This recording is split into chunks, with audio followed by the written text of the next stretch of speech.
বাংলাদেশের বড় মন্ত্র হয়ে আমাদের জাতির সঙ্গে সংযুক্ত থাকবে। তোমার মন্ত্র ছিল চলবীর বলবীর চির উন্নত মমশির। উন্নত মমশিরের যে মন্ত্র তুমি দিয়ে গেছো, সেটা সন্তানের, বাংলাদেশি সন্তানের জন্মলগ্ন থেকে যতদিন সে বেঁচে থাকবে নিজের কাছে বলবে চল বলবীর চির উন্নত মমশির, আমাদের শির কখনো নত হবে না।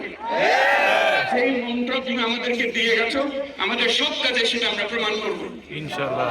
আমরা দুনিয়ার সামনে মাথা উঁচু করে চলবো ইনশাআল্লাহ, কারো কাছে মাথা নত করবো না। সেই মন্ত্র তুমি আমাদেরকে দিয়ে গেছো, আমরা সেটা পূরণ করে যাবো। প্রিয় হাদি, তুমি নির্বাচনে অংশগ্রহণ করতে চেয়েছিলে এবং সেই নির্বাচনে অংশগ্রহণ করতে গিয়ে নির্বাচন কিভাবে করতে হয় তারও একটা প্রক্রিয়া জানিয়ে গেছে আমাদের। সেই প্রক্রিয়া যেন আমরা সবাই মিলে গ্রহণ করি, যে কিভাবে প্রচারণা কার্য চালাতে হয়, কিভাবে মানুষের কাছে যেতে হয়, কিভাবে মানুষকে কষ্ট না দিয়ে তার বক্তব্য প্রকাশ করতে হয়, কিভাবে বিনীতভাবে মানুষের কাছে আসতে হয়, সবকিছু তুমি শিক্ষা দিয়ে গেছো। আমরা এই শিক্ষা গ্রহণ করলাম, আমরা এই শিক্ষা চালু করতে চাই। আমরা সবাই আমাদের জীবনে, আমাদের রাজনীতিকে এই পর্যায়ে নিয়ে আসতে চাই, যাতে হাদি আমাদের জীবনে স্পষ্টভাবে জাগ্রত থাকে। হাদি, তুমি হারিয়ে যাবে না, তুমি কোনোদিন কেউ তোমাকে ভুলতে পারবে না।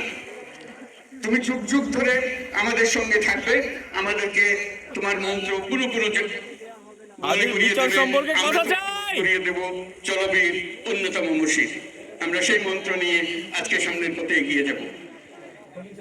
বিচার সম্পর্কে কথা চাই, বিচার চাই, বিচার চাই, বিচার চাই, বিচার চাই, বিচার চাই, বিচার চাই।